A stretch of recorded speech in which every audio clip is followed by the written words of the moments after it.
তুই আমাকে জড়িয়ে ধরেছিস কেন? তোকে কে বলেছিলাম আমাকে জড়িয়ে ধরার জন্য? সারা রাত মনে হয় তুই আমাকে জড়িয়ে ধরেছিলি, তাই না? রাফি কোনো কথা বলতে যাবে এমন সময় রিয়া আবারও রাফির গালে ঠাস ঠাস করে 3টা চড় মারল। রিয়ার রেগে যাওয়ার কারণটা না হয় আস্তে আস্তে জানতে পারবেন, গল্পের সাথে থাকেন। তোর কি একটু শরম করলো না সারা রাত মামাতো বোনকে জড়িয়ে ধরে ঘুমাতে? শরম করবে কিভাবে? তোর মতো লুচ্চা ছেলেদের আমার খুব ভালো করেই চেনা আছে। সত্যি করে বল, রাতে কি কি করেছিস আমার সাথে? রিয়া আপু, আমি তোমার সাথে কোনো কিছু করি নাই। ডাক্তার বলেছে যে তোমার নাকি 107 ডিগ্রি জ্বর। তোমার মাথায় পানি দিয়েছিল মামি, কিন্তু তোমার জ্বর কোনোভাবেই তোমার মাথায় পানি দিয়েছিল মামি, কিন্তু তোমার জ্বর কোনোভাবেই কমছিল না। পরে ডাক্তার বলেছে যে তোমাকে যদি জড়িয়ে ধরে ঘুমাই তাহলে জ্বর অনেকটা কমে যাবে। আমি তোর কথা বিশ্বাস করি না, তুই একটা মিথ্যাবাদী। তুই এর আগেও আমার সাথে অনেক মিথ্যা কথা বলেছিস। দাঁড়া, আমি আম্মুকে ডাক দিতেছি, তুই এখানেই থাক। এই বলে রিয়া চলে গেল নিচে, তার আম্মুকে ডাকতে ডাকতে বলতে লাগলো, আম্মু, আম্মু, এইদিকে আসো তাড়াতাড়ি। এই কুত্তাটাকে আমার রুমে ঢুকিয়েছো কেন? তোমাকে না বারণ করেছিলাম সে যাতে এই বাড়িতে আর না আসে, তবুও কেন তাকে এই বাড়িতে আনছো? তুই অসুস্থ দেখে রাফি এই বাড়িতে এসেছে, আর তোর আব্বু বাড়িতে নাই। আমিও তোকে একা বাসায় রেখে বাইরে গিয়ে তোর জন্য ঔষধ আনতে পারতেছি না। এটার জন্য রাফিকে ফোন দিয়ে নিয়ে এসেছি। কেন, রাফি কি করেছে তোর? কোনো কিছু করে নাই। তাকে বলো এই বাড়ি থেকে বের হয়ে যাওয়ার জন্য, আর যাতে এই বাড়িতে না আসে। আমি এখন সুস্থ আছি। যেহেতু তোকে কোনো কিছু করে নাই, তাহলে তাকে বলবো কেন বাড়ি থেকে যাওয়ার জন্য। ছেলেটা এত কষ্ট করে এত দূর থেকে এসেছে, আর তুই বলতেছিস তাকে বলতাম বাড়ি থেকে চলে যাওয়ার জন্য? হ্যাঁ, তাকে বলো চলে যাওয়ার জন্য। তাকে আমি একটুও সহ্য করতে পারি না। কাউকে কোনো কিছু বলতে হবে না মামি। রিয়া আপু যেহেতু সুস্থ হয়ে গেছে তাহলে আমি এখন বাড়িতে চলে যাই। এখানে তো আর কোনো কাজ নেই। এখন আপনি বাজারে যেতে পারবেন, সকল কিছু কিনেও আনতে পারবেন। রিয়ার আম্মু কোনো কিছু বলতে যাবে কিন্তু পারল না। রাফি বাড়ি থেকে বের হয়ে চলে আসলো কাউন্টারে, একটা টিকিট কেটে নিয়ে বসে আছে। বেশ কিছুক্ষণ পর বাস আসতেই বাসে উঠে পড়ল রাফি। এদিকে রিয়া তার রুমে এসে বিছানায় বসে আছে। এমন সময় টেবিলের উপরে একটা চিঠি দেখতে পেল। চিঠিটা হাতে নিয়ে রিয়া পড়তে লাগলো। চলুন দেখে আসি চিঠিতে কি লেখা ছিল। রিয়া আপু, সত্যি বলতে কালকে রাতে আমি আপনার সাথে তেমন কোনো কিছুই করি নাই। আপনি যখন জ্বরে কাতরাচ্ছেন তখন আমি আপনাকে জড়িয়ে ধরে ঘুমিয়েছিলাম। এর বাহিরে আমি আর আপনাকে কোনো কিছু করি নাই। আপনি যদি আমাকে ভুল বোঝেন তাহলে ভুল বুঝতে পারেন। আমি আর কোনোদিন আপনাদের বাসায় যাব না। ইতি, আপনার মামাতো ভাই রাফি। রিয়া চিঠিটা পড়ে চিঠিটা ছিঁড়ে ফেলে মনে মনে বলতে লাগলো, সে আমাকে জড়িয়ে ধরে ঘুমিয়েছে, আবার চিঠিতে লিখে গিয়েছে। ওর কত বড় সাহস! দাঁড়া, আমি আর একটু সুস্থ হই, এরপর তোকে দেখতেছি। এইসব মনে মনে বলতেছে রিয়া। এদিকে রাফি চলে আসলো বাসায়। কলিং বেল দিতেই রাফির আম্মু এসে দরজা খুলে দিল। রাফিকে দেখে বলতে লাগলো, কি রে রাফি, তুই না তোর মামাদের বাসায় গিয়েছিলি রিয়াকে দেখার জন্য, আজকে চলে আসলি যে? আম্মু, রিয়া তো এখন সুস্থ আছে, তাই আমি চলে আসছি। আর ওই বাসায় যাব না। যদি তোমার দরকার পড়ে তাহলে তুমি যাও। হঠাৎ তোর কি হয়েছে? ওই বাসায় যাবি না কেন? রিয়া কি তোকে কিছু বলেছে যে তুই ওই বাসায় যাবি না? না আম্মু, রিয়া আপু কিছু বলে নাই। এমনিতেই আমি যাব না। এই বলে রাফি চলে আসলো তার রুমে। দরজাটা লাগিয়ে দিয়ে ফ্রেশ হয়ে বিছানায় শুয়ে আছে। বারবার রিয়ার কথাগুলো মনে পড়তেছে, কিন্তু সে তো কোনো কিছুই করে নাই। তবুও তার কেমন যেন নিজেকে অপরাধী অপরাধী মনে হচ্ছে। এসব ভাবতে ভাবতে কখন যে ঘুমিয়ে গেছে রাফি টের পেল না। বিকেলে তার ফোনের রিংটোনের শব্দে ঘুমটা ভেঙে গেল। ঘুম থেকে উঠে ফ্রেশ হয়ে চলে আসলো নিচে। খাওয়া দাওয়া করে চলে গেল 3 রাস্তার মোড়ে। গিয়ে দেখে তার বন্ধু ওরা বসে আছে। রাফিকে দেখে সৌরভ বলতে লাগলো, কিরে, মামার বাসায় গেলি মামাতো বোনকে কি করে আসলি? শুনলাম তো আন্টি বললো যে তোর মামাতো বোন অসুস্থ, এটার জন্যই তুই গিয়েছিস। তুই যাওয়ার পরে মনে হয় তোর মামাতো বোন ভালো হয়ে গেছে, তাই না রে? সৌরভ, তুই একটু চুপ করবি? আমার একদম এসব কথা ভালো লাগতেছে না। ওই মেয়েটার কথা শুনলে আমার গা জ্বলে ওঠে। কেন তোর গা জ্বলে উঠবে কেন? কি করেছে তোর মামাতো বোন যে তোর গা জ্বলে উঠতেছে? নাকি রাতে আবার এটিস পিটিস করেছিস যে সকালে একটু চুম্মাচাটি করে দিয়েছে, এটার জন্য তুই রেগে গিয়েছিস? এটার জন্য আমি রেগে যাই নাই, আমাকে মিথ্যা অপবাদ দিয়েছে। এটার জন্য আমি রেগে তাদের বাসা থেকে চলে এসেছি। আর কোনোদিন তাদের বাসায় যাব না। সে আসলেও আর কোনোদিন তার সাথে কথা বলবো না। ও আচ্ছা, এই ব্যাপার। আর এইসব কিছু না, ঝগড়াঝাটি হবে জামাই বউর মাঝে, এটা তো সিম্পল। জামাই বউ মানে? তুই কি বলতে চাইছিস বুঝিয়ে বলতো। আমি বলতে চাইতেছি যে তুই তো রিয়াকে বিয়ে করবি, এটার জন্যই তো আমি তোদের দুইজনকে জামাই বউ বললাম। শালা, ওই রাগী বদমেজাজি মেয়েকে আমি বিয়ে করব?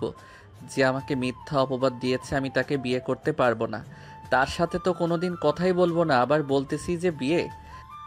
আচ্ছা, দেখা যাবে কত দূর জল এগিয়ে যায়। তুই তো আবার একটু অন্য টাইপের, মানে তুই তো আবার প্লে বয়, যা খুশি তাই করতে পারিস।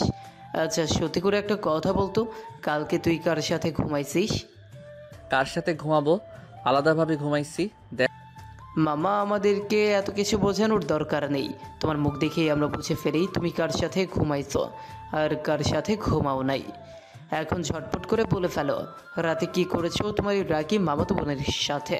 দেখ সৌরভ, এখন কিন্তু আমার রাগ উঠে যাইতেছে। বেশি কথা বললে তোর মুখে কিন্তু ঘুষি মেরে দিব। চুপচাপ চা খাইতেছিস, চা খা। হ্যাঁ, বুঝি বুঝি মনে রং লাগছে, এই জন্যই তো তুই আমাদের কিছু বলবি না। না বল, আমরা তোর বাসর রাত্রে সব কিছু দেখে নিব তুই কি করিস। ঠিক আছে, তোরা ওই সময় যা খুশি তাই করিস, কিন্তু এখন আমাকে কোনো কিছু বলতে পারবি না। এমনিতেই রাগে মাথা গরম হয়ে আছে।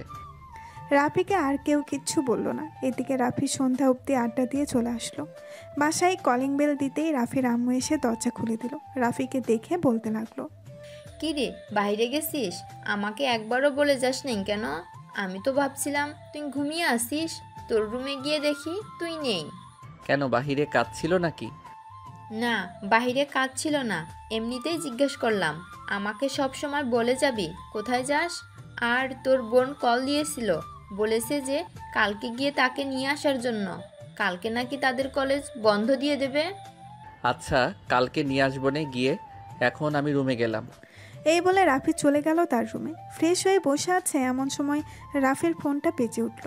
তাকিয়ে দেখে তার বোন ফারিয়া কল দিয়েছে। কলটা রিসিভ করতেই ওই পাশ থেকে ফারিয়া বলতে লাগলো, কি রে রাফি, কেমন আছিস? আমাকে তো ভুলেই গেছিস। আমি যে তোর বোন, এটা তো তোর মনেই নাই। আমি যেহেতু ফোন দেই না, তুমি তো ফোন দিতে পারো। তুমি ফোন দাও না কেন? আমি তো সময় পাই না ফোন দেওয়ার জন্য। তুই তো সারাদিন আজাইরা ঘুরে বেড়াস, কলেজে তো মনে হয় ঠিক মতো যাস না। এখন প্রতিদিন কলেজে যাই। তোমাকে কে বলেছে যে আমি কলেজে যাই না? এখন আমি প্রতিদিন কলেজে যাই। সো এক কাজ করো, কালকে কয়টার সময় গিয়ে নিয়ে আসতে হবে আমাকে একটু মেসেজ করে জানিয়ে দিও। কালকে তো মনে হয় কলেজে যেতে পারবো না। কলেজে যেতে পারবি? আমাদেরকে বিকালের দিকে ছুটি দিবে। এই তো 3টা বা 4টার দিকে ছুটি দিবে। ছুটি দেওয়ার 2 ঘন্টা আগে তোকে আমি ফোন দিয়ে জানিয়ে দিব। তুই না হয় বাইক নিয়ে চলে আসবি আমাকে নেওয়ার জন্য।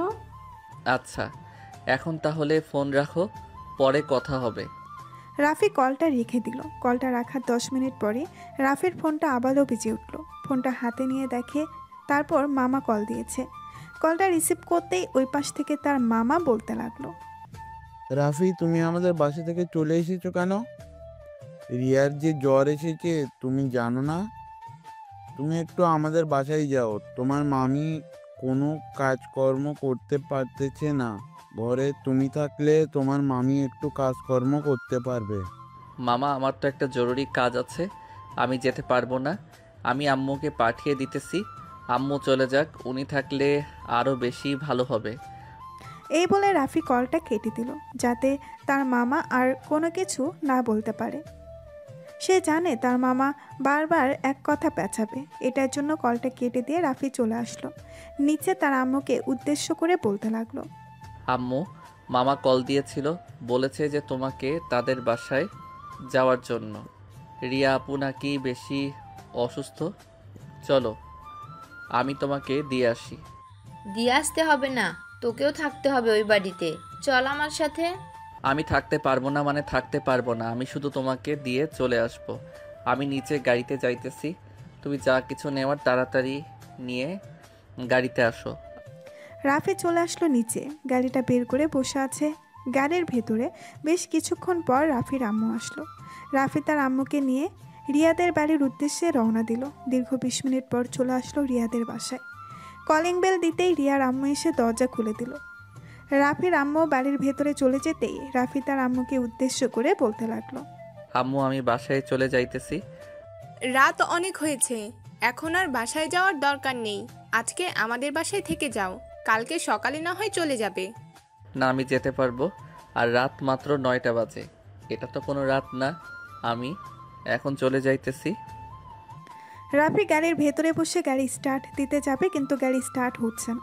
দীর্ঘ 10 মিনিট ট্রাই করার পরও গাড়ি কোনো রকম স্টার্ট নিচ্ছে না। এটা দেখে রাফি মনে মনে বলতে লাগলো, আমার কপালটাই খারাপ, যেখানে থাকতে চাই না সেখানে বারবার চলে আসতেছি। এখন আর কি করব? এখন তো আর যাওয়া যাবে না, বাসও তো পাবো না মনে হয়।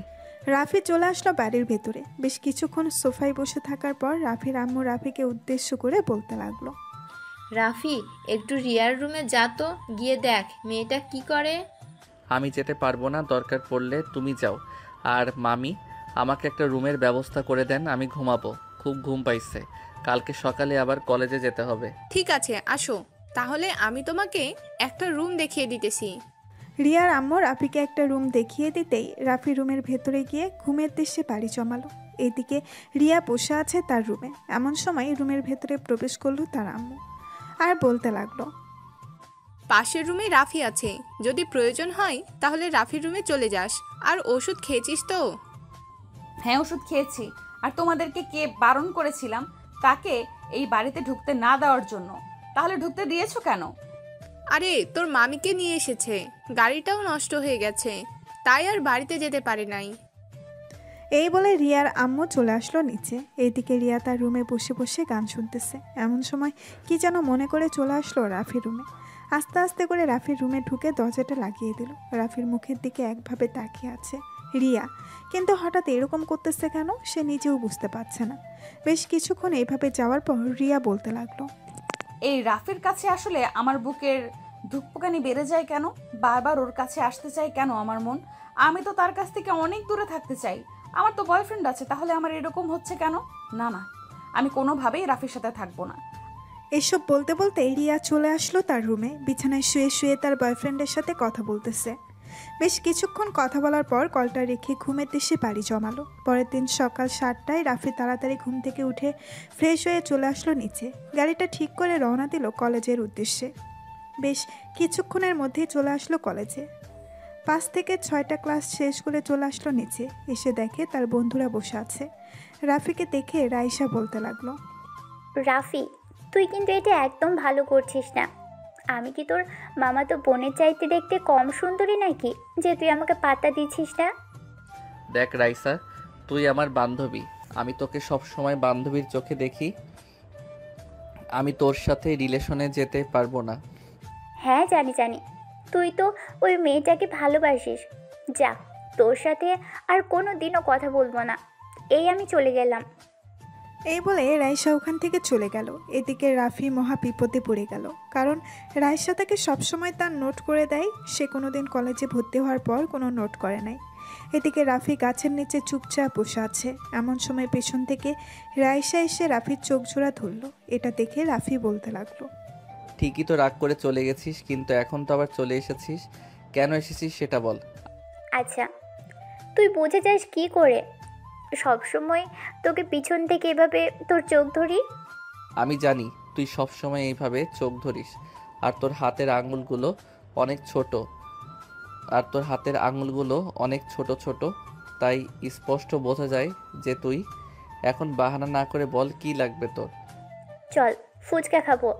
আজকে কিন্তু ফুচকার বিল তুই দিবি, কোনো বাহানা করতে পারবি না। বাহানা করলে কিন্তু পরে তোকে মাইর খাওয়াবো প্রিন্সিপাল স্যারের হাত দিয়ে। আচ্ছা আচ্ছা চল, তোকে ফুচকা খাইয়ে আনি। তুই ফুচকা খাইতে খাইতে তোর জামাইকে ফকির বানিয়ে ফেলবি। আল্লাহ ভালো জানে তোর কপালে কী রকম জামাই জুটেছে। হ্যাঁ, এটা উনি ছাড়া তো আর কেউ জানে না। চল, এখন বেশি কথা বলবি না, আগে আমাকে ফুচকা খাওয়া, এরপর যত ইচ্ছা তত কথা বল। এই বলে রাফি রাইসাকে নিয়ে চলে আসলো ফুচকার দোকানের সামনে। দুইজন চেয়ারে বসে একে অপরকে ফুচকা খাইয়ে দিতেছে। এদিকে রিয়া রাস্তার একপাশে দাঁড়িয়ে রাফির এই কাণ্ড কারখানা দেখে তার ফোনে একটা ছবি তুলে নিল আর মনে মনে বলতে লাগলো, আজকে মামিকে এই ছবিটা দেখাবো, এরপর বিচার দিব। উনি বলে যে সেই নাকি আমাকে ভালোবাসে, ওর ভালোবাসার গুষ্টি কিলাই। ওর চাইতে আমার বয়ফ্রেন্ড দ্বিগুণ ভালো। এসব বকবক করতে করতে রিয়া ওইখান থেকে চলে আসলো বাসায়। এইদিকে রাফি ফুচকা খাওয়া শেষ করে ওইখান থেকে সোজা চলে আসলো তার বোনের কলেজ হোস্টেলের সামনে। এসে দাঁড়িয়ে আছে, বেশ কিছুক্ষণ পর তার বোন আসলো। রাফি তার বোনকে নিয়ে ওইখান থেকে চলে আসলো বাসায়। কলিং বেল দিতেই রিয়া এসে দরজা খুলে দিল। রাফি রিয়াকে দেখিয়ে বলতে লাগলো, কি ব্যাপার, আপনি এখানে কি করেন? আপনার তো এখানে থাকার কথা না। হ্যাঁ, আমি এখানে থাকার কথা না, এইখানে এসেছি একটা প্রয়োজনে। আমার কাজ শেষ, তাই আমি এখন চলে যেতেছি। আর তোর বিচার আমি খুব শীঘ্রই করতেছি। বেশিবার বেড়ে গেছিস, তাই না? এই বলে রিয়া দাঁতের দাঁত কিরমিরিয়ে ওইখান থেকে চলে গেল তাদের বাসায়। এদিকে ফারিয়া রাফিকে উদ্দেশ্য করে বলতে লাগলো, কিরে রাফি, তুই রিয়া আপুর সাথে কি করেছিস? উনি ওই রকম করছে কেন তোর সাথে? জানি না গো আপু, আমি তো কোনো কিছুই করি নাই। যদি কোনো কিছু করতাম তাহলে তো তোমাকে সব সময় সব কিছু বলতাম। আচ্ছা, আমি রিয়া আপুর কাছ থেকে জেনে নেবনি তুই কি করেছিস এমন। এখন রুমে যা, গিয়ে ফ্রেশ হয়ে নিচে আয়, খাওয়া দাওয়া করবি। আচ্ছা, আমি ফ্রেশ হয়ে আসতেছি, তুমিও যাও ফ্রেশ হয়ে আসো, একসাথে খাওয়া দাওয়া করব। রাফি, তোর আজকে ঘরে ভাত নেই, তুই আজকে ঘরে খাবার খেতে পারবি না? কেন আম্মু, আমি আবার কি করেছি? ঘরে খাবার খেতে পারবো না কেন? রাফির আম্মুর মুখে এমন কথা শুনে ফারিয়া সিঁড়িতে দাঁড়িয়ে গেল। তার আম্মুর দিকে অবাক দৃষ্টিতে তাকিয়ে ফারিয়া বলতে লাগলো, কি ব্যাপার আম্মু, তুমি রাফিকে খাবার দিবে না কেন? রাফি কি করেছে যে তাকে খাবার দিবে না? কি করেছে এটা না হয় তুই পরে জানতে পারবি। তুই তোর রুমে যা, ফ্রেশ হয়ে এরপর নিচে আয়, আমি খাবার দিতেছি। ফারিয়া ওইখান থেকে চলে গেল তার রুমে। এদিকে রাফি তার রুমে না গিয়ে চলে আসলো বাহিরে। তার বাইক নিয়ে বাড়ি থেকে চলে আসলো। তার বন্ধুদের আড্ডাখানায় এসে দেখে সবাই বসে আছে। হঠাৎ এই সময় রাফিকে দেখে সবাই অবাক হয়ে গেল আর বলতে লাগলো, কিরে রাফি, তুই হঠাৎ এখানে বাসায়? কোনো সমস্যা হয়েছে নাকি? এই সময় তো তুই কখনো বাড়ির বাইরে কি বাড়ির চৌকাঠও পার হয়ে আসিস না। আর বলিস না, রিয়া আপু আম্মুর কাছে কি যেন বলেছে। এখন আম্মু আমাকে বাড়িতে খাবার দিতেছে না।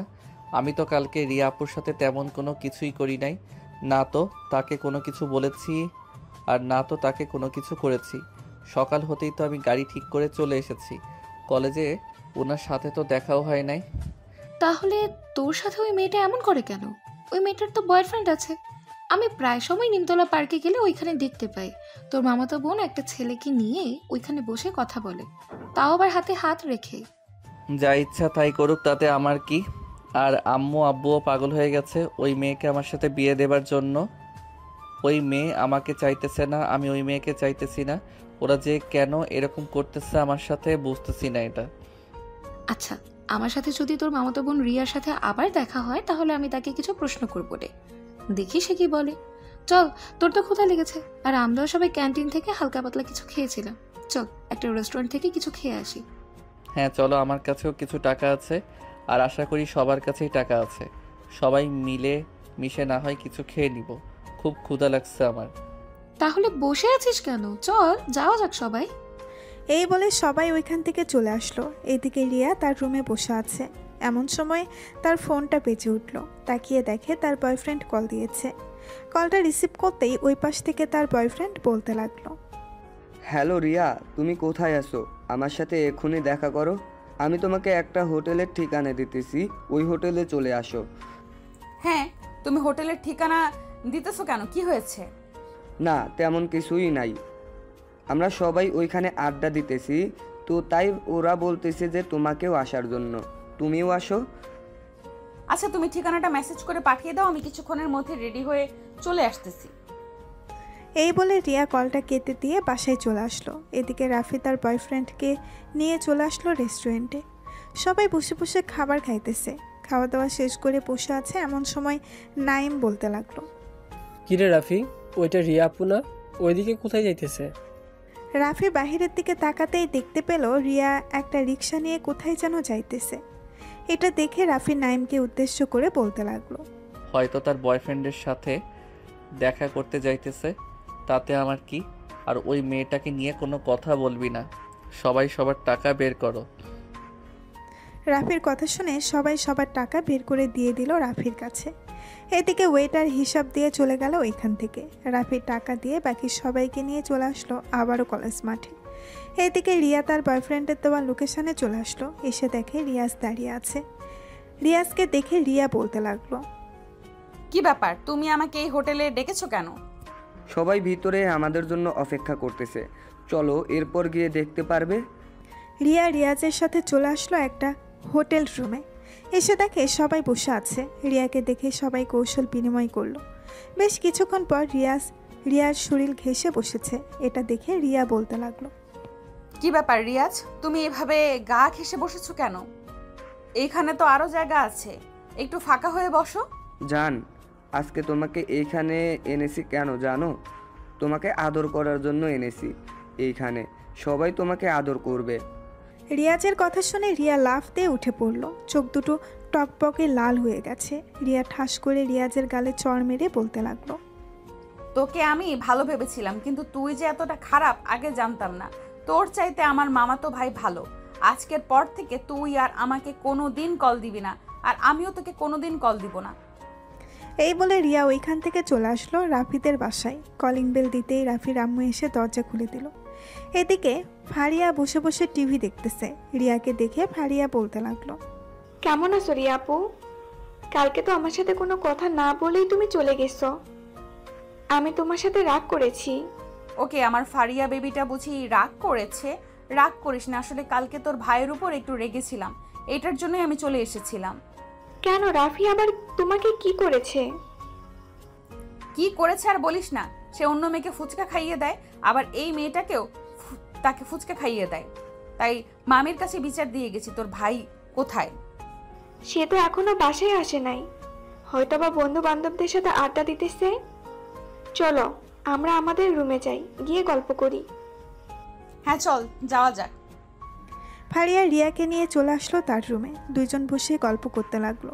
এদিকে রাফি তার বন্ধু বান্ধবদের সাথে আড্ডা দেওয়া শেষ করে চলে আসলো বাসায়। কলিং বেল দিতেই তার আম্মু এসে দরজা খুলে দিল। রাফি তার আম্মুর মুখের দিকে তাকাতেই দেখতে পেল তার আম্মুর মুখে হাসি। এটা দেখে রাফি বলতে লাগলো, কি ব্যাপার আম্মু, তুমি এইভাবে হাসতেছো কেন? বাসায় কোনো কিছু হয়েছে নাকি যে এইভাবে হাসতেছো? না, বাসায় কোনো কিছু হয় নাই, আর আমি এমনিতেই হাসতেছি। যা রুমে যা, গিয়ে ফ্রেশ হয়ে আয়, আমি খাবার দিতেছি টেবিলে। আর খাবার দেওয়ার প্রয়োজন নেই, আমি বাহির থেকে খাবার খেয়ে এসেছি। আজ থেকে আর এই বাড়িতে আমি কোনো খাবার খাবো না। ঠিক আছে, না খাইলে না খাবি। তোর আব্বু তো রাতে আসবে, পরে তোর নামে বিচার দেব। যদি বকা খেতে না চাস তাহলে তাড়াতাড়ি ফ্রেশ হয়ে নিচে খাবার খেতে আয়। রাফি কোনো কিছু না বলে চলে গেল তার রুমে। ফ্রেশ হয়ে বসে আছে এমন সময় ফারিয়া তার রুমে প্রবেশ করলো। রাফিকে দেখিয়ে ফারিয়া বলতে লাগলো, কি রে, খাওয়া দাওয়া না করে বাড়ি থেকে বের হয়ে গেছিস, এতই রাগ? রাগ হবে না তো কি হবে? কে কি জানি কান পড়া দিয়ে গেছে, এটা নিয়ে আমাকে খাবার দেয় নাই। বেশ ভালোই হয়েছে, আমি এখন বাহির থেকে খাবার খেয়ে এসেছি। এখন থেকে বাহিরের খাবার খাবো। তোর যেখান থেকে ইচ্ছা সেখান থেকে খাবার খা। তুই এক কাজ কর, আমার রুমে যা তো, গিয়ে টেবিলের উপর থেকে আমার ফোনটা নিয়ে আয়। টেবিলের উপরে না পাইলে বিছানার উপরে আসে, বিছানার উপর থেকে নিয়ে আসবি। ঠিক আছে, যাইতেছি। রাফি চলে আসলো ফারিয়ার রুমে। ভেতরে প্রবেশ করতেই রিয়া পেছন থেকে দরজাটা লাগিয়ে দিল। দরজা লাগানোর শব্দে রাফি পেছনে তাকাতেই দেখতে পেল রিয়া দাঁড়িয়ে আছে। তার বুকে ওড়না নেই। দেখতে মাশাআল্লাহ অনেক সুন্দর লাগতেছে। দরজা লাগানো দেখে রাফি বলতে লাগলো, কি ব্যাপার, আপনি দরজা লাগিয়েছেন কেন? আর আপনি এই ঘরে কি করেন? আপনি আপনার বাসায় যান, আপনাকে দেখার একদম ইচ্ছা নেই আমার। আমাকে দেখার ইচ্ছে, তাই না? ঠিক আছে, এখন থেকে প্রতিদিন আমাকে ঘুম থেকে উঠেও তোর সামনে দেখবি, সব সময় তোর সামনে দেখবি। আমার ঠেকা লাগছে আপনাকে দেখার জন্য, আর আপনি দরজা খুলেন, আমি আমার রুমে যাব। এই বলে রাফি টেবিলের উপর থেকে তার বোনের ফোনটা নিয়ে চলে যেতে যাবে এমন সময় রিয়া পেছন থেকে রাফির শার্টের কলার টেনে ধরলো আর বলতে লাগলো, আজকে তুই কোথাও যেতে পারবি না, আজকে তুই এইখানেই থাকবি। আজকে তোকে আমি আদর করব। দেখেন রিয়া আপু, আমার কিন্তু এসব একদম পছন্দ না। রেগে গেলে কিন্তু পরে কি করব আমি নিজেও জানি না। কি করবি শুনি? হ্যাঁ, কি করবি? এই বলে রিয়া বারবার রাফির শরীরে হাত দিতেছে। এটা দেখে রাফি ঠাস করে রিয়ার দুই গালে দুইটা চড় মেরে দিল আর বলতে লাগলো, বেয়াদব মেয়ে, চলে যা আমার সামনে থেকে, আর কোনোদিন যেন তোকে না দেখি। মামাতো বোন আছিস, মামাতো বোনের মতো থাকবি। বাড়াবাড়ি করলে আরও 2-3টা কানের নিচে লাগিয়ে দিব। এই বলে রাফি চলে আসলো তার রুমে। ফোনটা ফারিয়াকে দিয়ে বসে আছে। ফারিয়া রাফির মুখের দিকে তাকাতেই দেখতে পেল রাফির রাগে পুরো মুখ লাল হয়ে গেছে। এটা দেখে বলতে লাগলো, কি রে রাফি, কি হয়েছে? তোর মুখে এভাবে লাল হয়ে আছে কেন? রিয়া আপু কি তোকে কিছু করেছে? একদম চুপ, কোনো কথা বলবে না। ওই মেয়েকে এই বাড়িতে জায়গা দিয়েছে কে? ওই মেয়েকে গিয়ে বলো আমাদের বাড়িতে যেতে, আর কোনোদিন যেন না আসে। ফারিয়া কোনো কিছু বলতে যাবে এমন সময় রিয়া রাফির রুমে প্রবেশ করে রাফির উপর ঝাঁপিয়ে পড়ল। রাফিকে বিছানায় ধাক্কা দিয়ে ফেলে দিয়ে রাফির ঠোঁটছোড়া কামড়ে ধরল। রাফি বারবার রিয়াকে সরানোর চেষ্টা করতেছে, কিন্তু পারতেছে না। এদিকে ফারিয়া তো হাঁ করে তাকিয়ে আছে দুইজনের দিকে, কি বলবে বুঝে উঠতে পারতেছে না। বেশ কিছুক্ষণ পর রিয়া বলতে লাগলো, আমাকে 2টা চর মারছস, মাত্র তো শুনলাম। আমাকে 2টা চর মারছস, মাত্র তো শুরু করলাম। আরো কত কিছু করব, তুই শুধু রেডি থাকিস। রাতে আবার আসতেছি, রেডি থাকিস তুই। তোর এমন অবস্থা করব না তো তুই কোনো কথা বলতে পারবি না। ঠিক আছে, দেখা যাইবে। আমার রুমে ত্রিসীমানাও যেন আসতে পারবে না। এই বলে রিয়া ওখান থেকে চলে গেল তাদের বাসায়। এদিকে ফারিয়া রাফির দিকে হাঁ করে তাকিয়ে আছে। এটা দেখে রাফি রেগে গিয়ে বলতে লাগলো, মেয়েটা যখন আমার উপরে উঠেছিল তখন তুমি কি বাধা দিতে পারো নাই? বাধা দিলে কি হতো? আমি কি আর জানতাম এরকম একটা পরিস্থিতি হবে? জানলে তো আরো আগেই বাধা দিতাম। হ্যাঁ জানি, দুইজন প্ল্যান করেছো, তা না হলে তো বাধা দিতে তুমি। কাল থেকে আমি এই বাড়িতে থাকবো না, যেখানে ইচ্ছা সেখানে থাকবো, দরকার পড়লে রাস্তায় থাকবো, তবুও এই বাড়িতে আসবো না। তোমাদের জ্বালায় আমি অতিষ্ঠ হয়ে যাইতেছি। এই বলে রাফি চলে গেল ওয়াশরুমে। এদিকে ফারিয়া রাফির রুমে বসে না থেকে চলে আসলো। নিচে এসে দেখে তার আম্মু কাজ করতেছে। তার আম্মুকে উদ্দেশ্য করে ফারিয়া বলতে লাগলো, আম্মু, তোমরা কি ধরে নিয়েছো যে রাফির সাথে রিয়ার বিয়ে দিবে, নাকি একবারে পাকা কথা বলে ফেলেছো? তাদের বিয়ের পাকা কথা তো আগে থেকেই বলা আছে। কেন, কি হয়েছে? রাফি কিছু বলেছে নাকি? না, কিছু বলেই নাই। তবে তাদেরকে না করে দাও, না হলে কিন্তু রাফি রিয়া আপুকে কখন কি করে বসে তার কোনো ঠিক নেই। কেন হঠাৎ তুই এই কথা বলতেছিস কেন? রিয়া কিছু করেছে নাকি রাফিকে? আমি তো জানি না তাদের দুজনের মাঝে কি হয়েছে, তবে রিয়া আপুকে নাকি রাফি চর মারছে, 2 গালে 2টা। পরে রিয়া আপু রাফির উপর ঝাঁপিয়ে পড়েছিল। ও আচ্ছা, এটা কোনো ব্যাপার না, আস্তে আস্তে দেখবি সব কিছু ঠিক হয়ে যাবে। না আম্মু, কোনো কিছুই ঠিক হবে না। তোমাকে যেটা বলেছি সেটা করো, না হলে কিন্তু রাফি এ বাড়ি থেকে বের হয়ে যাবে। পরে কিন্তু তাকে আর খুঁজে পাওয়া যাবে না। সময় আসলে ঠিকই দেখতে পারবি। আর সে এই বাড়ি থেকে বের হয়ে কোথায় যাবে? যেখানেই যাক না কেন তাকে বের করে ফেলবে তোর আব্বু। তুই এত চিন্তা করিস না, যা তুই রুমে যা। ফারিয়া আর কিছু না বলে চলে আসলো উপরে তার রুমে। এদিকে রাফি আয়নার সামনে দাঁড়িয়ে দেখে তার ঠোঁট কেটে গেছে, আবার মুখে বিভিন্ন জায়গায় নখের আঁচড়ের দাগ। এটা দেখে রাফি মনে মনে বলতে লাগলো, একটা রাক্ষসী হয়ে গেছে, যার উপর পারে তার উপরে ঝাঁপিয়ে পড়ে। তুই তোর বয়ফ্রেন্ডের উপর ঝাঁপিয়ে পড়তে পারিস না, আমার উপরে ঝাঁপিয়ে পড়িস কেন? রাক্ষসী একটা। আজকে রাতে তুই যদি আসিস তাহলে আমি তোর অবস্থা খারাপ করে দিব। এইসব বলতেছে আর রিয়াকে বকা দিতেছে রাফি। এইদিকে রিয়া চলে আসলো তাদের বাসার সামনে। কলিং বেল দিতেই তার আম্মু এসে দরজা খুলে দিল। রিয়ার মুখের দিকে তাকাতেই দেখতে পেল তার গাল দুটো ভীষণ ফুলে গেছে। এটা দেখে তার আম্মু বলতে লাগলো, কি রে রিয়া, তোর গাল কিভাবে ফুলে গেছে? কেন, কোনো পোকা কামড় দিয়েছে নাকি? না, কোনো পোকা কামড় দেই নাই। রাফি আমার 2 গালে কামড় মারছে। আমি অন্যায় করেছি এটার জন্য। আর আজ থেকে আমি রাফিদের বাসায় থাকবো। আমার সকল কিছু গোছগাছ করে দাও, আমি সন্ধ্যায় তাদের বাসায় চলে যাব। দেখ, ছেলেটাকে এইভাবে জ্বালানো ঠিক হবে না। তুই খুব ভালো করেই জানিস ছেলেটা এমনিতেই অনেক রাগী, সাথে তুইও অনেক রাগী। যেটা বলি সেটাই করিস। তোমাকে যেটা বলেছি সেটা করো। আমার সকল কিছু গুছিয়ে দাও।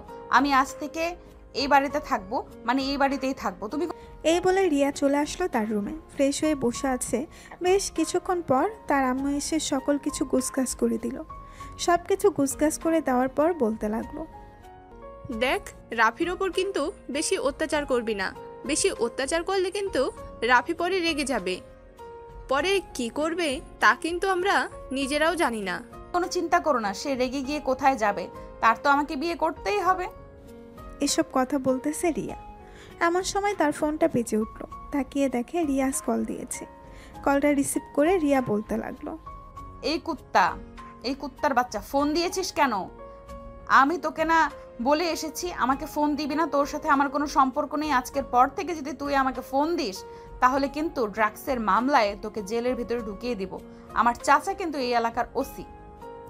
সরি রিয়া, প্লিজ তুমি আবার আমার কাছে ফিরে আসো। আমি আর কোনো দিন এরকম করব না। প্লিজ আবার আমার কাছে ফিরে আসো। আমি যেখান থেকে একবার চলে আসি ওইখানে বারবার যাই না, সো আমাকে নিয়ে আশা করিস না। আজকের পর থেকে তুই যদি ফোন দিস তাহলে বুঝতেই পারছিস কি হতে পারে। এই বলে রিয়া কলটা কেটে দিয়ে তার নাম্বারটা ব্ল্যাক লিস্টে রেখে দিল। সন্ধ্যায় রিয়া চলে আসলো রাফিদের বাসায়। কলিং বেল দিতেই ফারিয়া এসে দরজা খুলে দিল।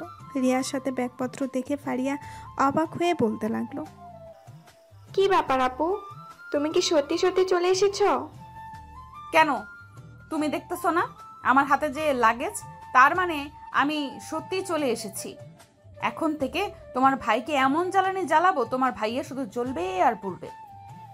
ঠিক আছে, দেখা যাবে কতটুকু চালাতে পারো আর কতটুকু পুরাতে পারো।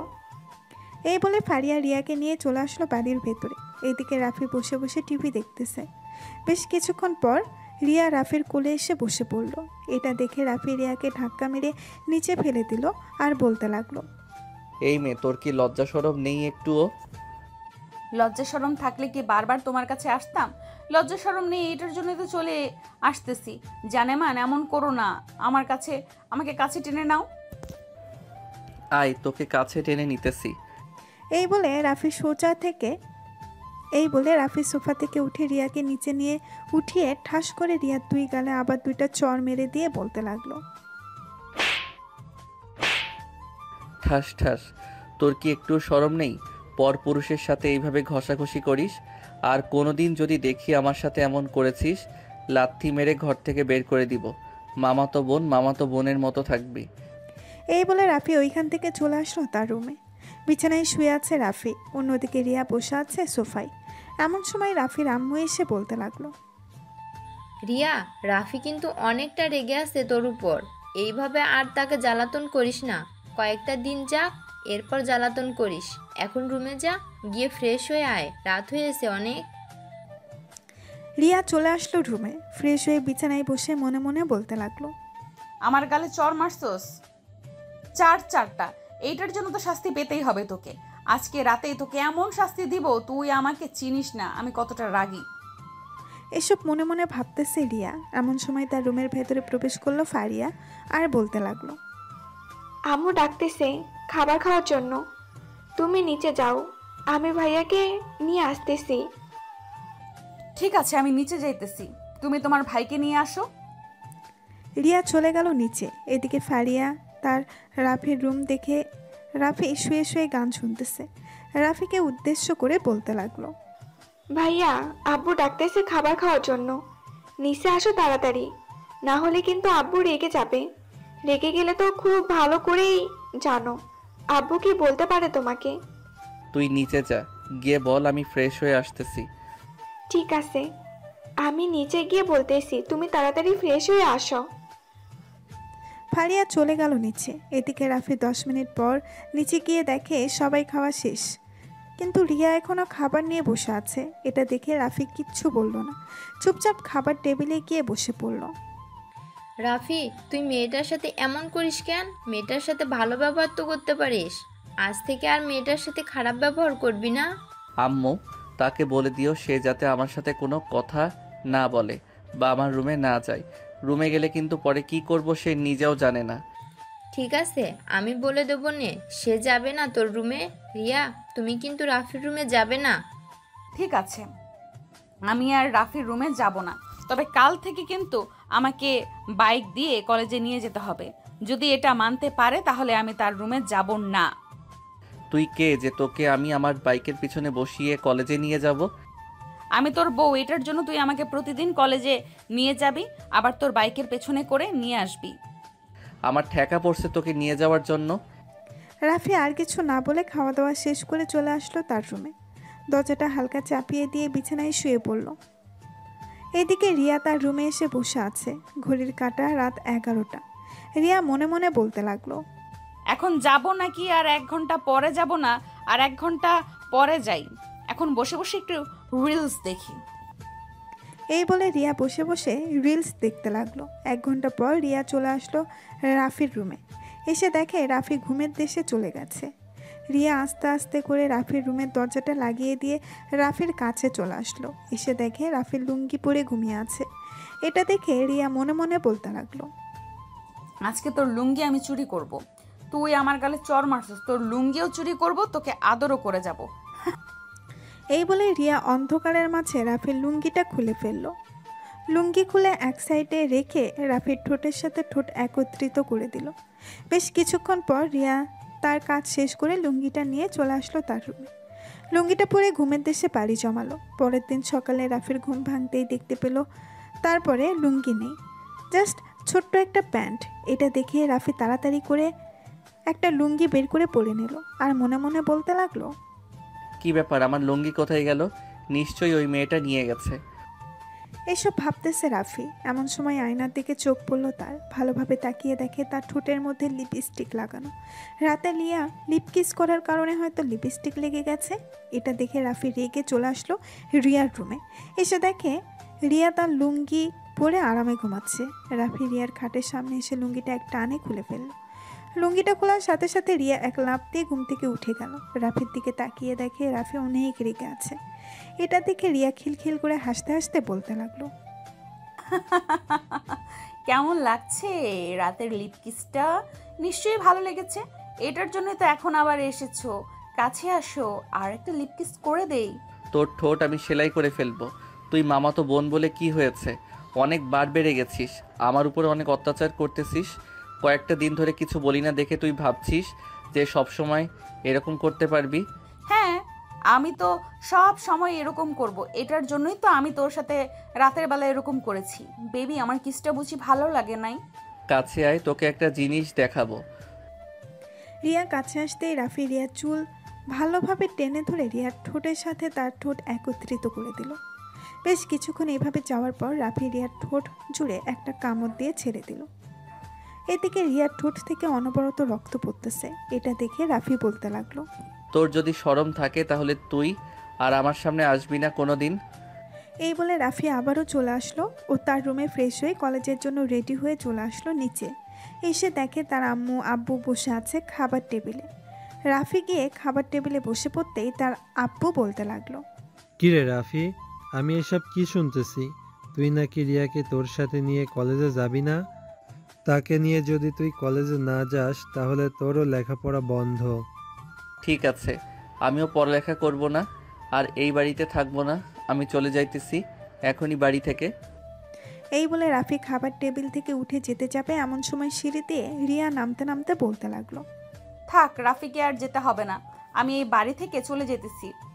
এই বলে রিয়া রাফির আম্মুর কাছ থেকে বিদায় নিয়ে চলে গেল। এদিকে রাফি খাওয়া শেষ করে যেই উঠতে যাবে এমন সময় তার আব্বু আবার বলতে লাগলো, রাফি, রিয়া যেহেতু এই বাড়ি ছেড়ে চলে গেছে তাহলে তুইও এই বাড়ি ছেড়ে চলে যা। তোরও এই বাড়িতে থাকার কোনো দরকার নেই।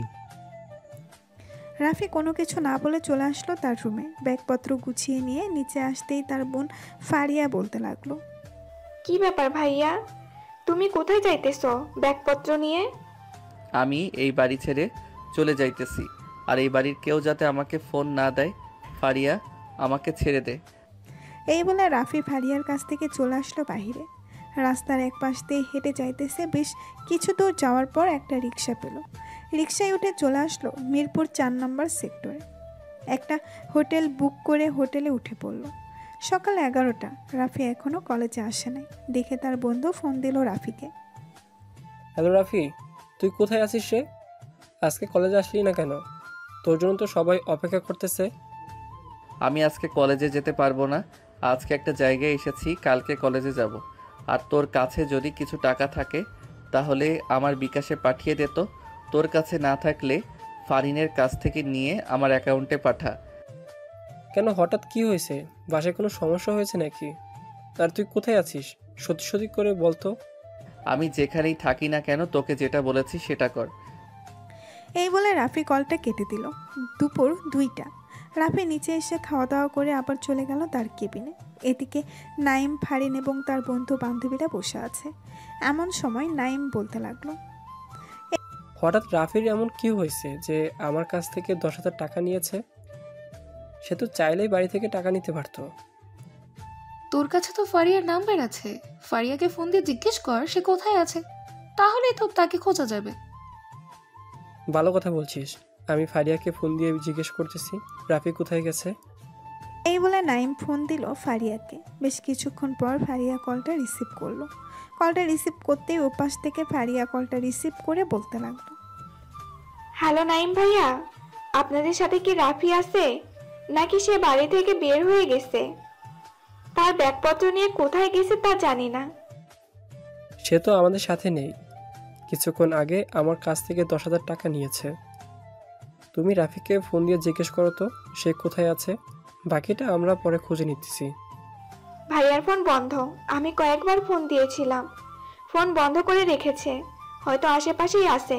বাইক নিয়ে যাই নাই। বাইক নিয়ে গেলে হয়তো দূরে চলে যাইতো। আচ্ছা, আমরা দেখতেছি সে কোথায় আছে। রাফিকে নিয়ে চিন্তা করো না, রাফিকে খুঁজে বের করে ফেলবো। এই বলে নাইম কলটা কেটে দিল। কলটা কেটে দিয়ে ফোন দিল রাফিকে, কিন্তু রাফির ফোন বন্ধ। বেশ কয়েকবার ট্রাই করার পরেও কল রিসিভ করলো না, বারবার বন্ধ বলল। এমন সময় ফারিন বলতে লাগলো, নাইম আমার এক বড় ভাই, পুলিশে চাকরি করে। আমি তাকে ফোন দিয়ে বলছি যে এই নাম্বারের লোকেশনটা কোথায় আছে বের করে দেওয়ার জন্য। দেখি উনি বের করে দিতে পারে কিনা। দেরি করতেছিস কেন তুই? তাড়াতাড়ি ফোন দিয়ে দেখ সে কোথায় আছে।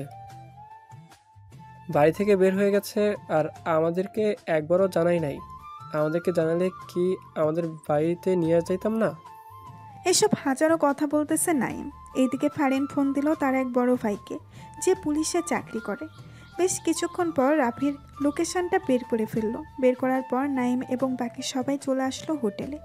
রিসেপশনে রাফির রুম নাম্বারটা জেনে চলে আসলো রাফির রুমের সামনে। দরজায় নক করতেই রাফি এসে দরজা খুললো। সবাইকে দেখে বলতে লাগলো, কিরে, তোরা জানিস কিভাবে যে আমি এখানে আছি? শালা, বাড়ি থেকে বের হয়ে আসছিস, আমাদেরকে একবারও জানালি না কেন? আমাদেরকে জানালে কি আমরা কিছু করতে পারতাম না? কি হয়েছে বলতো আমাদেরকে। আর বলিস না রিয়া, 2-3 দিন ধরে আমার উপরে অনেক অত্যাচার করতেছে।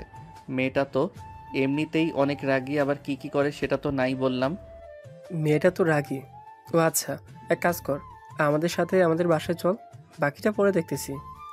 ঠিক আছে, চল তাহলে যাওয়া যাক। এই বলে রাফি হোটেল থেকে চেক আউট করে ওইখান থেকে চলে আসলো নাইমদের বাসায়। কলিং বেল দিতেই নাইমের আম্মু এসে দরজা খুলে দিল আর বলতে লাগলো, বাহ, অনেকদিন পর তোমরা সবাই এসেছো, ভালোই তো। যাও রুমে যাও, আমি তোমাদের জন্য চিকেন ফ্রাই বানিয়ে আনতেছি। নাইম সবাইকে নিয়ে চলে গেল তার রুমে। সবাই বসে কথা বলতেছে। এমন সময় ফারিন রাফিকে উদ্দেশ্য করে বলতে লাগলো, রাফি, আমার মাথায় একটা আইডিয়া আছে। যদি এই আইডিয়া অনুযায়ী কাজ করা যায় তাহলে ধরে নে রিয়া তোকে আর বিরক্ত করবে না। তাড়াতাড়ি বল কি কি করতে হবে, বাকিটা আমি বুঝে নিতেছি। তাহলে সবাই শোন, আমি বলছি। আমি রাফির বউ সেজে তাদের বাসায় যাব। একমাত্র ফারিয়া আমাকে চেনে, আর কেউ আমাকে চেনে না ওই বাসায়। রাফি, তুই সবার সাথে আমার পরিচয় করিয়ে দিবি। সবাইকে বলবি যে এটা তোর বউ, মানে আমি তোর বউ, এটা পরিচয় করিয়ে দিবি। যদি রিয়া তোর কাছ থেকে দূরে না সরে যায় তাহলে বাকিটা আমি তোকে পরে বলবো। হিতে যদি বিপরীত হয়, রিয়া যদি কোনো কিছু করে বসে, তখন কি করবে? রিয়া তো অন্য একটা ছেলের সাথে রিলেশন করে, তাহলে সে কেন রাফির পিছু নেবে? এটা কখনোই সম্ভব না। তাকে পরে আমি বুঝিয়ে দেব। ঠিক আছে, যেটা তুই ভালো মনে করিস, তোর ওপর ভরসা আছে আমাদের। সন্ধ্যায় রাফি ফারিনকে নিয়ে চলে আসলো তাদের বাসায়। কলিং বেল দিতেই রিয়া এসে দরজা খুলে দিল। রিয়া ফারিনকে দেখে বলতে লাগলো, ফুফু আমি চলে যেতেছি। কিরে রাফি, এই মেয়েটাকে আগে তো কখনো দেখি নাই তোর সাথে, আজকে কোথা থেকে আসলো? এই মেয়েটা হচ্ছে আমার বউ। আজকে তাকে আমি বিয়ে করেছি। আর তুমি এই বাসায় কেন? তুমি না তোমাদের বাসায় চলে গিয়েছিলে, আমাদের বাসায় আবার এসেছো কেন? এটা আমার বাড়ি, আমি আসবো না তো কি করব? আর তোর কত বড় সাহস, তুই আমাকে বিয়ে না করে এই মেয়েকে বিয়ে করেছিস? এই মেয়ে, তুই এক্ষুনি এই বাড়ি থেকে চলে যা, না হলে কিন্তু তোর চুল টেনে ছিঁড়ে ফেলবো। আমার চুল ছিঁড়ে ফেলবি কেন? আমি তোর কি হয়েছে তুই আমার চুল ছিঁড়ে ফেলবি? আর রাফি, এই মেয়েটাকে?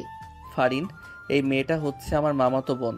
সে আমাকে বিয়ে করার জন্য অনেক পাগল ছিল, কিন্তু আমি তাকে বিয়ে করি নাই। এটার জন্য সে তোমার সাথে এরকম খারাপ ব্যবহার করতেছে। মিস রিয়া, আপনি আর খারাপ ব্যবহার করতে পারবেন না এখন থেকে, কারণ আমি এখন রাফির স্ত্রী। চলো রাফি, বাড়ির ভেতরে যাই। এই বলে ফারিন রাফির হাত ধরে বাড়ির ভেতরে প্রবেশ করলো। এদিকে রিয়া রাগে লাল হয়ে দরজাটা লাগিয়ে দিয়ে সোফায় এসে বসে আছে। বেশ কিছুক্ষণ পর রাফির আম্মু আব্বু আসলো। দুজনকে দাঁড়িয়ে থাকতে দেখে বলতে লাগলো, কিরে রাফি, এই মেয়েটা কে? আগে তো তোর সাথে কখনো দেখি নাই। আর এই রাতের বেলায় এই মেয়েটাকে এই বাড়িতে নিয়ে আসছিস কেন? রাফি, এটা বুঝি আমার শ্বশুর আব্বু? হ্যাঁ, এটাই হচ্ছে তোমার শ্বশুর আব্বু। ফারিন রাফির আব্বুকে সালাম করতে যাবে এমন সময় রাফির আব্বু সরে গেল আর বলতে লাগলো, রাফি, এসব কি হচ্ছে এখানে? তুমি কি আমাদের সাথে ফাজলামি করছো? এই মেয়েটা কে সত্যি করে বলো তো? আজকে আমরা বিয়ে করেছি কোর্টে। এখন থেকে এই বাড়ির বড় ছেলের বউ আমি। সো আমাকে সম্মান দিয়ে কথা বলবেন। আপনি শ্বশুর, শ্বশুরের মতো থাকবেন। রাফি, তুই এই মেয়েটাকে নিয়ে এখনই বাড়ি থেকে বের হয়ে যা। তুই আর কোনোদিন এই বাড়িতে আসতে পারবি না। এখনই বের হয়ে যা, না হলে আমি তোকে ঘাড় ধাক্কা দিয়ে বের করে দিব। আমি যখন এই বাড়িতে চলেই এসেছি তখন আর কেউ আমাদেরকে বের করতে পারবে না। আপনি যদি 1 সের ঘাটতারা হন, তাহলে আমি 2 সের ঘাটতারা। শাশুড়ি আম্মা, খাবার নিয়ে আসেন আমাদের জন্য, বাড়িতে নতুন বৌমা এসেছে। এই বলে ফারিন রাফিকে নিয়ে চলে আসলো তার রুমে। এদিকে ফারিয়া কিছু না বুঝতে পেরে চলে আসলো তার ভাইয়ের রুমে। এসে দেখে ফারিন সোফায় বসে আছে আর রাফি খাটের এক কোণে বসে আছে। ফারিয়াকে দেখে ফারিন বলতে লাগলো, ফারিয়া, তুমি এখন কোনো কথাই বলবে না। আর তুমি আমাকে চেনো না, আমিও তোমাকে চিনি না। আমি যা ব্যবহার করব তুমিও তাই ব্যবহার করবে আমার সাথে। বুঝলাম না ফারিন আপু, আপনি ভাইয়ার উপর মানে? বুঝলাম না ফারিন আপু, আপনি ভাইয়ার বউ মানে? ভাইয়া তো আপনার বেস্ট ফ্রেন্ড। তাহলে আপনারা বিয়ে করে ফেলেছেন? না, আমরা এখনো বিয়ে করিনি। তোমাকে পরে সবকিছু খুলে বলবো, এখন কিছু বলা যাবে না। তুমি নিচে চলে যাও, আর যদি জিজ্ঞেস করে তাহলে বলবে যে আমি তোমার ভাইয়ের বউ। তোমাদের কাজটা কি আমি কিন্তু বুঝলাম না। তোমরা কেন হঠাৎ এরকম করতেছো? পরে এক সময় তোমাদেরকে সবকিছু খুলেই বলবো, এখন কোনো কিছু বলার প্রয়োজন নেই, আর বলতেও পারবা। সময় আসলে তুমি সব কিছু জানতে পারবে। এখন তুমি যাও আর আমাদের জন্য খাবার নিয়ে আসো। ফারিয়া চলে গেল নিচে। খাবার টেবিল থেকে খাবার নিয়ে উপরে আসতেছে এমন সময় রিয়া ফারিয়ার সামনে এসে খাবারগুলো নিয়ে ছুঁড়ে ফেলে দিল নিচে আর বলতে লাগলো, এই বাড়িতে বউ হয়ে আসলে একমাত্র আমি বউ হয়ে আসব, আর কেউ বউ হয়ে আসতে পারবে না। আর ওই মেয়েটাকে আমি বের করার ব্যবস্থা করতেছি। তোমরা কেউ ওই মেয়েকে এক টুকরো পানিও দিবে না, আর খাবারও দিবে না। যেহেতু বিয়ে করে ফেলেছো, সো তাদেরকে তো দিতেই হবে। সে যেহেতু এই বাড়ির বউ, তাও আবার আজকে প্রথম এসেছে, তাকে যদি সম্মান না করি তাহলে তো পরবর্তীতে সে আমাদেরকে সম্মান করবে না, আমাদের উপর অত্যাচার করবে। সেটা পরে দেখা যাবে। আর আমি যেটা বলেছি সেটাই হবে। এই মেয়েকে কোনো কিছু দিবে না। আমি আসতেছি বাড়ি থেকে, আর সাথে কাজী নিয়ে আসব। তার বিয়ে হয়েছে তো কি হয়েছে, তাকে আমিও বিয়ে করব। ছেলেদের 4টা বিয়ে করা যায় যাচ্ছে। এই বলে রিয়া চলে আসলো তাদের বাসায়। তার আব্বু আম্মুকে সব কিছু জানানোর পর তার আব্বু আম্মু এবং রিয়া একটা কাজে নিয়ে চলে আসলো রাফিদের বাসায়। কলিং বেল দিতেই রাফির আম্মু এসে দরজা খুলে দিল আর বলতে লাগলো, রিয়া, তুমি তো একটা বড় জিনিস ভুল করে ফেলেছো। তারা তো এখন বাড়ি থেকে পালিয়ে গেছে, এখন তাদেরকে খুঁজে পাবে কোথায় থেকে? তারা কি ছোট বাচ্চা নাকি যে তারা পালিয়ে গেছে? আপনারা কিছু বলতে পারলেন না? তাকে আপনাদের জন্য সে এরকমটা করতেছে। আমি আগেই বলেছিলাম আমার সাথে বিয়েটা দিয়ে দেন, কিন্তু দেন নাই। বিয়ে দেবো কিভাবে? তুমি তো একটা ছেলের সাথে রিলেশনে ছিলে, এটা আমরা সবাই জানি এবং আমি নিজের চোখেও দেখেছি। তবুও আমি তোমাকে আমার ছেলের বউ করে আনতে চেয়েছিলাম, কিন্তু তুমি তখন মানা করে দিয়েছিলে। এখন কেন বলতেছো তাকে বিয়ে করবে? আমি যখন একবার বলেছি তাকে আমি বিয়ে করব মানে তাকেই বিয়ে করব, আর কোনো কথা বলবেন না এখানে কেউ। আমি তাকে খুঁজে বের করতেছি, 2 ঘন্টার মধ্যে তাকে খুঁজে নিয়ে আসব বাসায়, এরপর বিয়ে করব। এই বলে রিয়া সব জায়গায় খোঁজ খবর করতে লাগলো। এদিকে রাফি ফারিনকে নিয়ে চলে আসলো নাইমদের বাসায়। কলিং বেল দিতেই নাইমের আম্মু এসে দরজা খুলে দিল। দুজন বাড়ির ভেতরে ঢুকে সোজা চলে গেল নাইমের রুমে, আর বলতে লাগলো, নাইম, একটা বড় ঘটনা ঘটে গেছে। এখন কি করব? রিয়া তো আমাকে বিয়ে করার জন্য পাগল হয়ে যাইতেছে। এই ফারিনের কারণে আবারও একটা ঝামেলায় পড়ে গেলাম। আমার অপরাধ কি এখানে বলতো?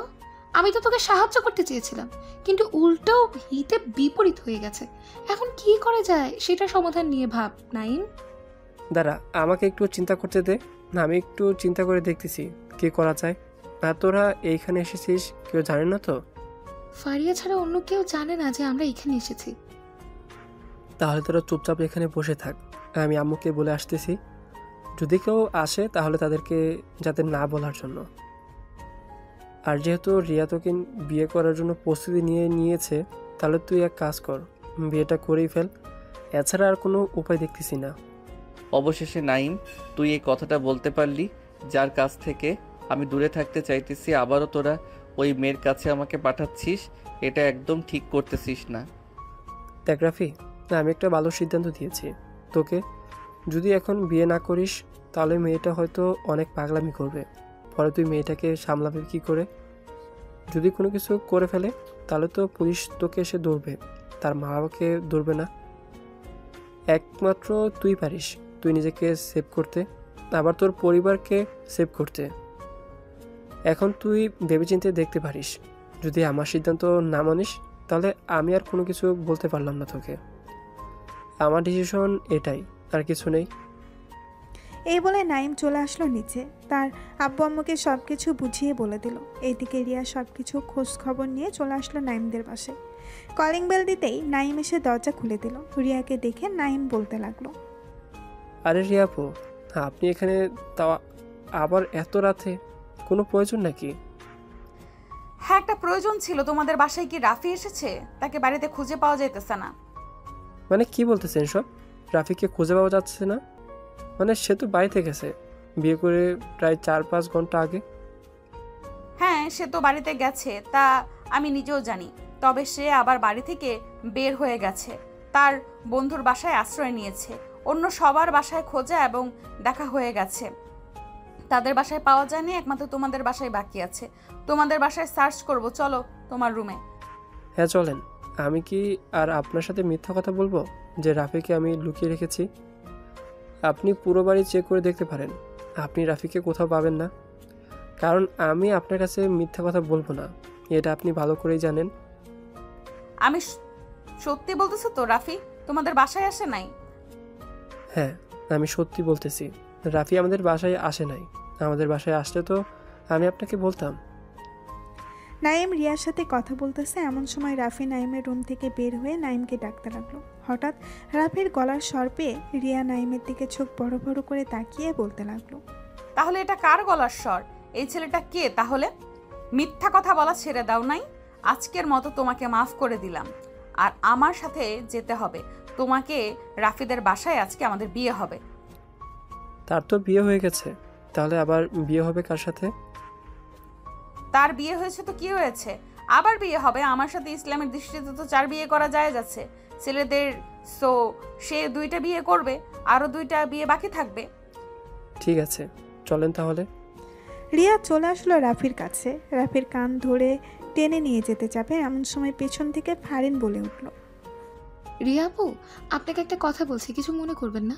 রাফির সাথে আমার বিয়ে হয়নি। আমি আপনাকে দূর করার জন্য রাফির সাথে বিয়ে করার নাটক করেছিলাম, কিন্তু আপনি রাফির জন্য এতটা পাগল হয়ে গেছেন, আর কি বলবো, সত্যিটাই বলে গেলাম। তার মানে তোমার সাথে বিয়ে হয় নাই রাফির? না, আমার সাথে বিয়ে হয়নি। রাফির বিয়ে হলে তো আমি ওই বাড়িতেই থাকতাম। ওই বাড়ি থেকে চলে এসেছি, সো আপনি বুঝতেই পারছেন যে বিয়ে হয়নি। একদম ভালো কাজ করেছো রাফিকে বিয়ে না করে। যদি বিয়ে করতে তাহলে তোমাকে তো মেরেই ফেলতাম। চল রাফি, আজকে তো এমন অবস্থা করব, একবার বিয়েটা করে নেই এরপর। এই বলে রিয়া রাফিকে নিয়ে চলে আসলো রাফিদের বাসায়। কলিং বেল দিতেই রাফির আম্মু এসে দরজা খুলে দিল। দুজন বাড়ির ভেতরে আসতেই কাজী সাহেব বলে উঠল, ওনাকে মনে হয় জোর করে বিয়ে করা হচ্ছে। জোর করে বিয়ে করা হলে কিন্তু এই বিয়ে জায়েজ হয় না, আর আমিও বিয়ে দিতে পারবো না জোর করে বিয়ে দিলে। টাকলা কাজী, আর একটা কথা বলবি তোর টাক মাথা কিন্তু ফাটিয়ে ফেলবো। চুপচাপ বিয়ে করিয়ে দিয়ে তোর টাকা নিয়ে চলে যা। আমি বিয়ে না করালে আপনি বিয়ে করতে পারবেন না। ছেলে যেহেতু রাজি না, সো আমি বিয়ে করাতে পারবো না। আমার টাকাও লাগবে না, আমি চলে যাইতেছি। কাজী সাহেব চলে যেতে যাবে এমন সময় রাফি কাজী সাহেবকে বলতে লাগলো, কাজী সাহেব বিয়েটা পড়িয়ে দিয়ে যান, না হলে এই মেয়েটা আমাকে মেরেই ফেলবে। আমি এই বিয়েতে রাজি আছি, আপনি বিয়েটা পড়িয়ে দিয়ে যান। রাফির কথা শুনে কাজী সাহেব বিয়েটা পড়িয়ে দিয়ে চলে গেল এখান থেকে বাসায়। রাত 11টা, সবাই খাওয়া দাওয়া করে বসে আছে এমন সময় ফারিয়া বলতে লাগলো, বিয়ে তো করেই ফেলেছ ভাইয়া, তাহলে তোমরা রুমে যাও, রাত অনেক হয়েছে। এখন রুমে যাব না, এখন আমি টিভি দেখব। আমার রুমে যাওয়ার এখন মুড নেই, যখন মুড আসবে তখন রুমে যাব আমি। তোকে 15 মিনিট সময় দিলাম, 15 মিনিটের ভেতরে তুই রুমে আসবি, আমি রুমে যাইতেছি। এই বলে রিয়া চলে গেল রাফির রুমে। দরজাটা হালকাভাবে চাপিয়ে দিয়ে শাড়ি পরতে লাগলো। হালকা মেকআপ, হালকা ঠোঁটের লিপস্টিক, জাস্ট ওয়াও, দেখতে মাশাআল্লাহ অনেক সুন্দর লাগতেছে রিয়াকে। এদিকে রাফি পড়ে গেল বেশ চিন্তায়। সে যদি 15 মিনিট পর না যায় তাহলে তো তার খবর করে ছাড়বে। মেয়েটা তো এমনিতেই অনেক রাগী। এইসব ভাবতে ভাবতে রাফি দেওয়াল ঘড়ির দিকে চোখ পড়তেই দেখতে পেল প্রায় 13 মিনিট হয়ে গেছে। সোফা থেকে উঠে চলে যেতে যাবে এমন সময় ফারিয়া বলতে লাগলো, কি ব্যাপার ভাইয়া, এখন কি তোমার রুমে যাওয়ার মুড হয়েছে? হ্যাঁ, এখন তো যেতেই হবে। আর মাত্র 1.5 মিনিট বাকি আছে, তাড়াতাড়ি যাই, না হলে পরে আমার কবর দিয়ে ফেলবে। এই বলে রাফি তাড়াতাড়ি করে চলে আসলো তার রুমের সামনে। দরজা ঠেলে ভেতরে ঢুকতেই বিছানার উপরে রিয়া বসা দেখে একটু নড়ে চড়ে উঠল। রাফি ভালোভাবে দরজাটা লাগিয়ে দিয়ে সোফায় এসে বসে পড়তেই রিয়া রাগী গলায় বলতে লাগলো, কিরে, তোকে কি সোফায় গিয়ে বসতে বলেছিলাম? চুপচাপ আমার কাছে আয়, না হলে কিন্তু মায়ের একটাও মাটিতে পড়বে না, সব তোর উপরে পড়বে। রিয়ার এরকম রাগী গলার স্বর শুনে তাড়াতাড়ি করে চলে আসলো রিয়ার কাছে। বিছানায় বসে রিয়ার ঘুমটা উঠাতেই দেখতে পেল রিয়াকে। রাফি হাঁ করে তাকিয়ে আছে রিয়ার দিকে। এটা দেখে রিয়া বলতে লাগলো, এই বলে রিয়া যেই শুয়ে পড়তে যাবে এমন সময় রিয়া রাফিকে লাথি মেরে বিছানা থেকে ফেলে দিল নিচে আর বলতে লাগলো, কিরে, এইভাবে কি দেখতেছিস? আমাকে পছন্দ হয় নাই নাকি? পছন্দ না হলে বলতে পারিস, আমি আরো সুন্দরভাবে সেজে আসবো। আর সুন্দরভাবে সেজে আসার দরকার নেই, এমনিতে অনেক সুন্দর লাগতেছে। আর আপনি এখন ঘুমিয়ে পড়েন, আমিও এখন ঘুমাই, রাত অনেক হয়েছে, কালকে আবার কলেজে যেতে হবে। কাল থেকে আর কলেজে যেতে পারবি না, আর কোনো মেয়েদের সাথে আড্ডাও দিতে পারবি না। আগামী 1 মাস তুই এই রুমের ভেতরে থাকবি আর আমাকে আদর করবি যত পারিস। দরকার পড়লে আদর করতে করতে মেরে ফেলবি, তবুও কোনো কিছু বলবো না তোকে। আমাকে জেলে পাঠানোর ধান্দা, তাই না? আমি কেন আপনাকে মারতে যাব? আমার দরকার নেই আপনাকে মারার। তাড়াতাড়ি আদর কর, না হলে কিন্তু আমি অনেক রেগে যাব। রেগে গেলে বুঝতে পারছিস কি হতে পারে। এখন আমার আদর করার মুড নেই, যখন মুড আসবে তখন আমি আদর করব। এখন আমি ঘুমাবো, আমার ঘুম ধরেছে। শেষবারের মতো বলতেছি তোকে, তাড়াতাড়ি আদর কর, না হলে কিন্তু। রাফি বাধ্য হয়ে আস্তে আস্তে করে আবারও বিছানায় উঠে রিয়ার ঘুমটা পুরোপুরিভাবে ফেলে দিয়ে আস্তে আস্তে করে রিয়ার ঠোঁট চোরা তার ঠোঁটের সাথে একত্রিত করে নিল। দীর্ঘ 10 মিনিট এইভাবে লিপ কিস করার পর রাফি আস্তে আস্তে করে এক হাত দিয়ে রিয়ার শাড়িটা খুলতেছে আর এক হাত দিয়ে রিয়ার ব্লাউজের হুকগুলো খুলতেছে। বেশ কিছুক্ষণ পর পুরোপুরিভাবে দুজন উলঙ্গ হয়ে গেল। দুজনের শরীরে এক চিমটিও কাপড় নেই। রাফি নিজেকে আর কন্ট্রোল করতে না পেরে রিয়ার উপরে ঝাঁপিয়ে পড়ল। রিয়ার ঠোঁটে এবং বিভিন্ন জায়গায় লিপ কিস করতেছে আর কামড় দিতেছে আস্তে করে। বেশ কিছুক্ষণ এইভাবে যাওয়ার পর রাফি মেইন জায়গায় এসে তার মেডেল স্ট্যাম্পটা সেট করতেই রিয়া সজোরে চিৎকার করে উঠল আর বলতে লাগলো, রাফি তাড়াতাড়ি বের করো, ব্যথা করতেছে, অনেক ব্যথা করতেছে, তাড়াতাড়ি বের করো। তুমি না বলেছিলে তোমাকে আদর করতে করতে মেরে ফেলার জন্য? আজকে তোমাকে আদর করতে করতে মেরে ফেলবো। আদর সহ্য করতে থাকো। এই বলে রাফি রিয়াকে আদর করতে লাগলো। তারা তাদের আদরের মিশন চালিয়ে যাক। এখন তাহলে আমরা বিদায় নিই। আজকের গল্পটা না হয় এখানেই শেষ করলাম। আবারও দেখা হবে পরবর্তী কোনো গল্পে। ততক্ষণ সবাই ভালো থাকবেন, সুস্থ থাকবেন। ধন্যবাদ।